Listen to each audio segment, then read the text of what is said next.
मला अन्न आणि पाण्याच्या बाबतीत स्वावलंबी केलं नाही तर मला फासावर लटकवा, हे उद्गार कोणा साध्या माणसाचे नव्हते.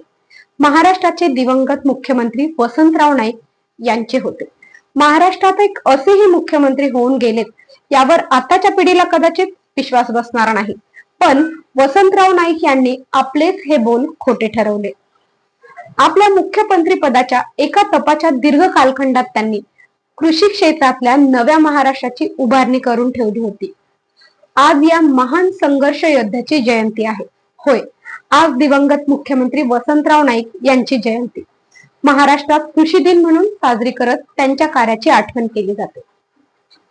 नमस्कार, मी अंजली. तुम्हा सर्वांना कृषी दिनाच्या हार्दिक शुभेच्छा. आपला देश स्वतंत्र झाला तेव्हापासून आपण अन्नधान्यासाठी आयातीवर अवलंबून होतो. महाराष्ट्रातही जिरायती आणि पावसावर अवलंबून असणारी सर्वाधिक शेती होती. नद्या होत्या, पण सिंचनासाठी धरणाची कमतरता होती. इंग्रजांनी सिंचन सुविधा निर्माण करून शेती क्षेत्रात मोठी प्रगती होऊन शकते याचं मॉडेल आधीच उभं करून दाखवलं होतं. त्याच मॉडेलचा अभ्यास करून वसंतराव नाईक यांनी आपल्या दीर्घ कालखंडात महाराष्ट्राच्या शेती क्षेत्रात पायाभूत सुविधा निर्माण केल्या. त्यांनी अनेक छोट्या आणि मोठ्या नद्यांवर धरणांची निर्मिती करण्याचा धडाका लावला. धरण सिंचनासाठी कालवे निर्माण करून शेतीला पाण्याची शाश्वत सोय केली.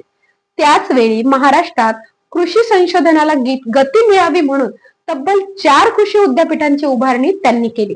वसंतराव नाईक यांच्या नावावर कृषी विद्यापीठ उभारण्याचा देशातला विक्रम असा या कृषी विद्यापीठांनी स्थानिक अभ्यास करून ज्वारी, गहू, तांदूळ यापासून ते कडधान्य आणि फळ फुलांच्या असंख्य जातींची नवनिर्मिती केली आणि त्यातून महाराष्ट्रात अन्नधान्य, फळ आणि भाज्यांच्या उत्पादनाचे नवे विक्रम निर्माण झाले. अर्थात ही किमया महाराष्ट्रातल्या शेतकऱ्यांनी साधली. दिवंगत वसंतराव नाईकांनी सिंचन, कृषी संशोधन आणि कृषी शिक्षण, त्याचबरोबर पशुचिकित्सा, कृषी पणन या शेतीसाठी महत्वाच्या बाबींमध्ये अचाट काम करून ठेवले.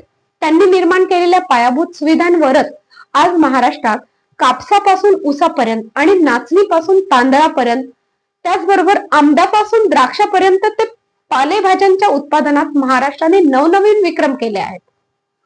कृषी क्षेत्राची उत्पादन क्षमता वाढल्याने महाराष्ट्रात मोठ्या प्रमाणात शहरांची वाढ होऊ लागली आणि वाढ होऊ शकली.